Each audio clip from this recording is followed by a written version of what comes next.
Alors pour évoquer cette nécessaire collaboration entre public et privé, je vous propose de laisser la parole à Thierry Coltier. Donc je vous le disais, il était directeur marketing du groupe Musée Grévin, il a dirigé Grévin Développement et il a créé donc Canopé, également associé au sein du cabinet Horvat, un cabinet conseil pour les professionnels de l'hôtellerie et du tourisme. Vous avez la parole Thierry pour une dizaine de minutes. Merci, bonjour à tous. Donc oui, je suis Thierry Coltier du cabinet Horvat. On m'a demandé d'être bref, ne pas rentrer trop dans les chiffres, d'essayer juste de planter le décor et de ne pas être ennuyé. Donc je vais essayer de faire ce que je peux. Pardon.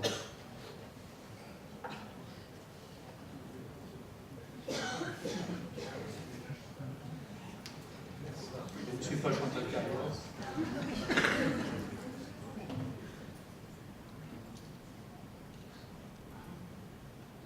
Voilà. Donc j'ai intitulé ma courte présentation, il y a moins d'une dizaine de diapositives, hein, donc ça sera rapide. Partenariat public-privé, mariage de raison ou mariage d'amour.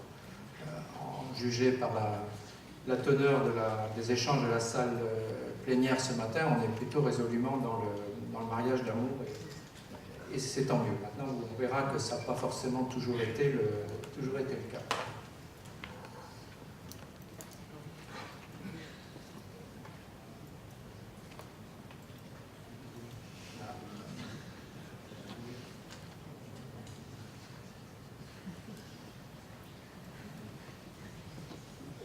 C'est ça?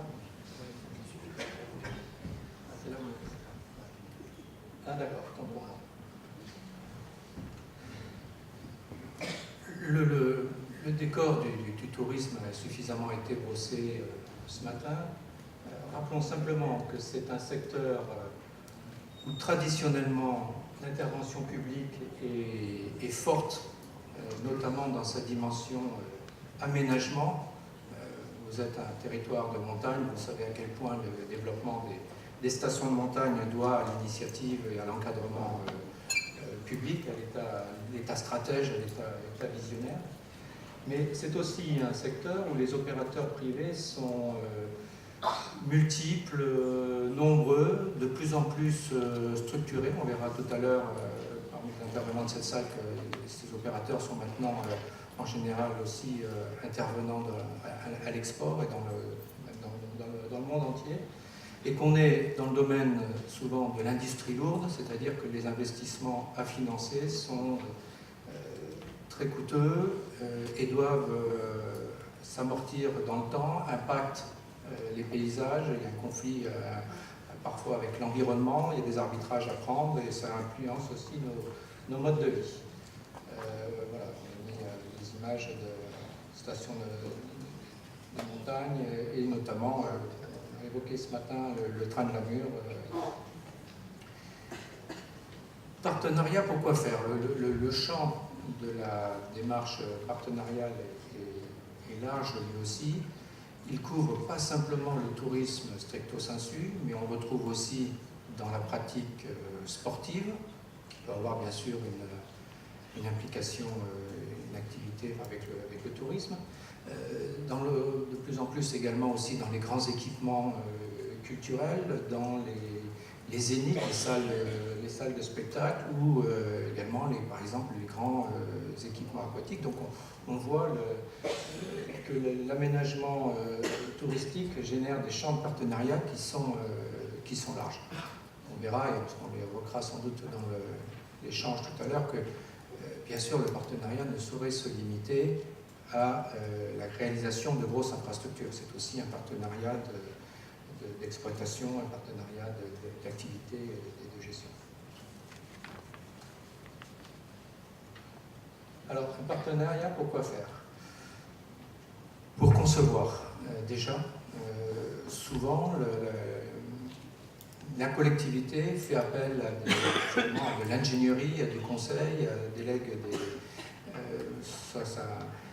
je veux dire, une fois comment passer de l'idée à un projet structuré, donc ce partenariat se manifeste dans la conception. Il se manifeste aussi beaucoup dans la recherche de financement. On l'a dit tout tout à l'heure, les équipements sont coûteux et de plus en plus, on le verra. Le financement est multiple. La présence du Crédit Agricole ce matin et de la Caisse des dépôts témoigne du fait que les acteurs du tourisme sont non seulement les collectivités, les opérateurs privés, mais aussi les partenaires financiers qui jouent un rôle très important. Et puis, on le sait aussi, les subventions qui sont souvent un facteur déclenchant du financement et donc du montage de projets. Partenariat sur la conception, le financement et la réalisation. Ça pose la question de est-ce que c'est on est en maîtrise d'ouvrage public ou est-ce qu'on est en maîtrise d'ouvrage privé, est-ce qu'on délègue la maîtrise d'ouvrage pour la réalisation, mais ce partenariat se retrouve également dans la réalisation et dans l'exploitation. La boucle est bouclée, donc en fait à toutes les étapes du développement d'un projet, le partenariat peut se manifester d'une manière ponctuelle ou d'une manière, je dirais, entière, on verra tout à l'heure. Donc on recherche en général dans ce partenariat des compétences particulières. Une collectivité va chercher des concepteurs, va chercher des opérateurs qui ont une expertise métier forte et des synergies de moyens. On tombe un peu là, principalement sur les financements qu'on évoquait tout à l'heure. Parce qu'on a l'habitude de dire que le partenariat public-privé est l'essentiel de la démarche. En fait, il arrive assez souvent que l'initiative privée également ait besoin du soutien, de l'accompagnement de l'initiative publique. Donc, partenariat public-privé peut aussi être un partenariat privé-public. Ça va sous le sens, mais encore faut-il le dire. Alors, je disais tout à l'heure, mariage de raison, mariage d'amour. Quand on regarde un peu la réalité des choses, on s'aperçoit que souvent, le partenariat public-privé a été quand même s'est développé dans le cadre d'un climat empreint de suspicion. Après, il y a les clichés qui peuvent arriver. Le public serait laxiste et créerait une concurrence déloyale parfois au privé. Et inversement, on aurait un privé qui serait mercantile, qui aurait une démarche dictée par le seul marketing et qui aurait tendance à privatiser les charges à mutualiser les charges et à privatiser les bénéfices. Ça, ce sont un petit peu les clichés, mais qui ont encore parfois un peu la vie dure. Et à l'inverse, on saurait tous apporter des contre-exemples où on a une gestion publique très efficace. D'ailleurs, notre cabinet est intervenu cette année sur l'hôtel et le musée de l'eau Pont-en-Royant, que vous devez connaître. C'est une démarche de re-engineering, et quand on regarde dans le fond des choses, en fait, on s'aperçoit que la gestion publique ne serait pas mieux assurée par le privé. On a un équipement qui est performant dans sa gestion et qui en plus est ouvert à l'année, là où d'autres auraient tendance à fermer leur équipement en intersaison. Et à l'inverse, on a des acteurs privés qui ne sont pas que de Dieu commerçants. Donc, des partis pris idéologiques en toile de fond qui, souvent, quand on verra ensuite la panoplie des outils qui s'offrent à nous en termes de mode de contractualisation, sont d'ailleurs parfois préexistants, et on a, dans les relations avec les collectivités, ceux qui sont les partisans de l'économie mixte de type SEM, ceux qui n'en veulent pas, ceux qui veulent une gestion complètement déléguée, ceux qui au contraire ne souhaitent internaliser la gestion. Donc des partis pris idéologiques qui sont encore importants. Et puis on a un cadre réglementaire, en France principalement encadré par la loi MOP, loi sur la maîtrise d'ouvrage public, et la loi MOP qui, vous le savez, essaye de compartimenter les tâches, qui fait que ceux qui conçoivent ne doivent pas être en principe ceux qui réalisent, non plus éventuellement ceux qui exploitent. Donc c'est une loi qui est empreinte de défiance et qui, lorsqu'on est sur des objets un peu complexes, dont la conception doit également avoir des prolongements dans la gestion avec la sortie d'une animation, etc., est une loi un peu compliquée en ce sens qu'elle oblige souvent à compartimenter les intervenants et finalement ça peut être générateur de délais et générateur de coûts supplémentaires. Et puis on a également le cadre européen, la fameuse règle dite de minimis, qui là aussi encadre la manière dont le secteur public peut accompagner l'initiative privée et qui oblige à démontrer qu'on est dans un champ qui n'est pas, en tout cas, qui a une carence de l'initiative privée, si on est dans un champ concurrentiel et qui limite sur des montants qui sont souvent assez faibles au regard de l'importance des investissements à financer et qui oblige également à des déclarations, à faire la démonstration du bien fondé de la mise en place de ces subventions pour accompagner l'initiative privée. Donc on a un cadre qui est quand même assez formel et voire contraignant parfois. Alors justement, quelles sont ces formes de partenariat public-privé? Je ne vais pas m'appesantir sur le marché public, mais ça c'est le marché par lequel la collectivité confie à un opérateur économique privé le soin de réaliser pour son compte le marché. On a le bail amphithéotique administratif, qui est une forme aussi relativement simple. Je possède un bien, je possède un terrain et je le mets à disposition d'un opérateur privé à charge pour lui de développer son projet. On va plutôt focaliser un tout petit peu sur la délégation de services publics qui, elle, se manifeste traditionnellement sous une forme un peu graduée qui peut commencer par la régie intéressée. Donc, c'est l'opérateur public qui organise un secteur autonome pour gérer l'équipement ou qui confie à un opérateur privé dans le cadre d'une régie intéressée la gestion d'un bien, par exemple. On a l'affermage qui déjà induit une prise de risque un petit peu plus importante, qui mais en même temps limite aussi le risque en principe de l'opérateur privé, entendu qu'on lui met à disposition un bien, à charge pour lui de le gérer au mieux et de se rémunérer sur le service, contrairement à la régie intéressée où on a une rémunération qui est en principe principalement fixe. Et puis, dans cette gradation justement de la manière dont on peut confier un bien à un opérateur privé, on a la concession. Là, c'est l'opérateur privé qui investit, qui réalise pour le compte de la collectivité à laquelle il rend même des comptes, mais qui prend le risque non seulement d'investisseur, mais un risque complet d'opérateur. Donc, la palette est assez large, néanmoins, depuis l'ordonnance de 2004, le contrat de partenariat public-privé, hérité d'un mode de partenariat anglais dont s'est inspiré le législateur français, le contrat de partenariat public-privé a été perçu comme étant parfois un peu la panacée qui allait permettre de résoudre et de contourner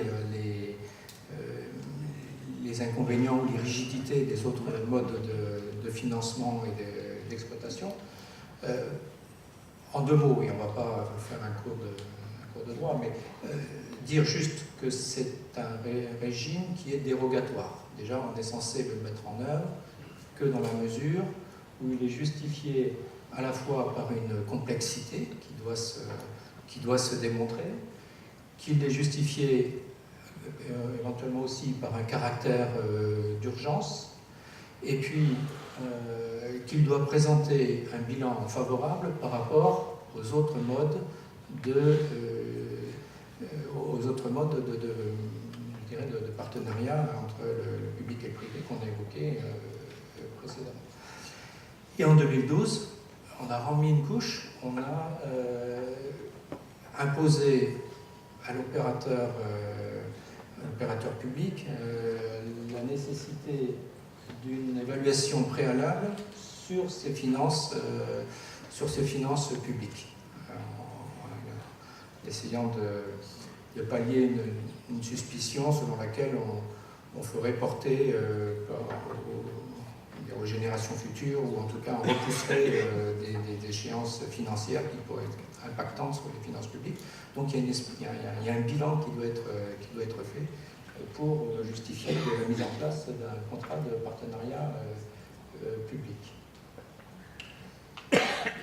Juste dire qu'en 2016, l'harmonisation avec le droit européen modifie le dispositif, non pas le partenariat public-privé, mais modifie le partenariat, le dispositif de la délégation et notamment de la concession. Il n'est plus nécessaire d'avoir seulement la gestion déléguée d'un service public. Je rappelle juste que le tourisme n'est pas un service public en tant que tel, mais aujourd'hui, les collectivités peuvent déléguer un service simplement, et donc finalement ça élargit le champ des possibles sans changer grand-chose sur les modes de passation de ce type de contrat. Mais c'est important de le savoir. Quelques mots encore sur ces contrats de partenariat public-privé. Dans le tourisme, et au sens large, j'inclus les équipements sportifs, en fait, ils sont assez peu nombreux. Et alors, par exemple, l'ancien zoo de Vincennes, aujourd'hui devenu parc zoologique de Paris, s'est monté, s'est financé sous la forme d'un contrat de partenariat public-privé. Vous avez donc, avec le Muséum d'histoire naturelle qui reste très présent dans ses missions de vulgarisation de la culture scientifique, mais qui confie à un consortium qui a confié la réalisation, le financement, l'exploitation, la maintenance, voilà, et qui limite le périmètre d'activité du Muséum national d'histoire naturelle. Vous avez le stade Pierre-Mauroy également à Lille, donc ce sont aussi des gros objets qui ont été financés sous cette forme. Et puis vous avez par exemple aussi la Cité de l'Océan du Surf à Biarritz. Et en fait, après maintenant quelques années, ce mode de contrat, une fois encore assez peu usité finalement dans le tourisme, se révèle également pas très satisfaisant, en ce sens que, de par la complexité de l'objet, effectivement, il est plus compliqué de concevoir le nouveau zoo du parc zoologique de Paris, avec toutes ses modalités, dans la diversité de ses publics, avec le côté aléatoire d'une fréquentation. C'est plus compliqué que de concevoir un lycée ou de concevoir un hôpital. Et donc, les opérateurs économiques privés, quelque part, ouvrent le parapluie, prennent énormément de garanties, et in fine, on n'est pas sûr que l'équation économique présente un bilan aussi plus favorable que si on était resté dans une gestion concédée sous un autre mode de concession.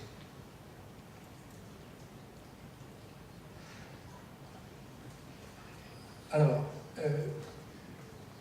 pour compléter un peu le tableau, on a un renchérissement des coûts pour la réalisation à la fois d'équipements mais aussi de services, qui est induit par les normes environnementales, les normes de construction, qui est induit par questions d'accessibilité, et donc ce renchérissement des coûts est à mettre en perspective avec une raréfaction de la ressource publique. Une raréfaction, on peut penser qu'elle va être durable, surtout si les collectivités qui avaient l'habitude de se syndiquer, demain devaient se spécialiser, syndiquer pour financer un équipement, demain devaient se spécialiser dans les missions qui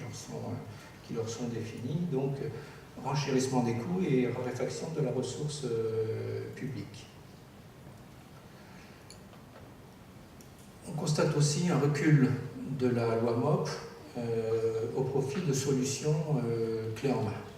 C'est une demande explicite ou pas explicite des maîtres d'ouvrage souvent publics qui constatent les rigidités, les lourdeurs de la loi MOP et qui aimeraient trouver des partenaires pour les accompagner depuis la conception et y compris jusque dans l'exploitation, en sachant que le régime du contrat de partenariat public-privé n'est pas forcément le mieux adapté.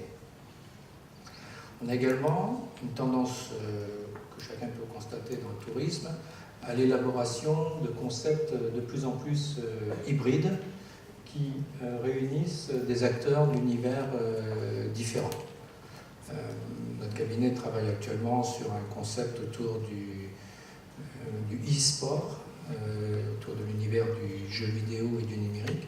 Alors on le voit bien, il s'agit de marier des opérateurs qui viennent de l'univers des éditeurs de logiciels, de jeux vidéo, des industriels qui sont des consoliers, comme on les appelle.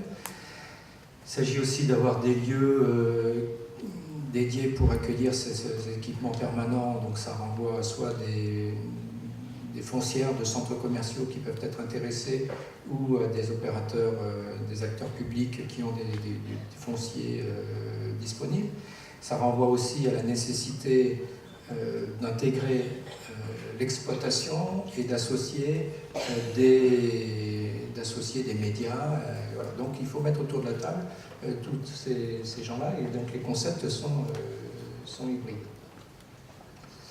On voit aussi, puis on nous en parlera peut-être tout à l'heure, d'après ce que j'ai pu comprendre, mais qu'on a des objets qui sont polyvalents et qui peuvent mêler de plus en plus des services publics et des usages privatifs. La polyvalence des lieux maintenant est intégrée dès l'élaboration des nouveaux concepts plus que par le passé.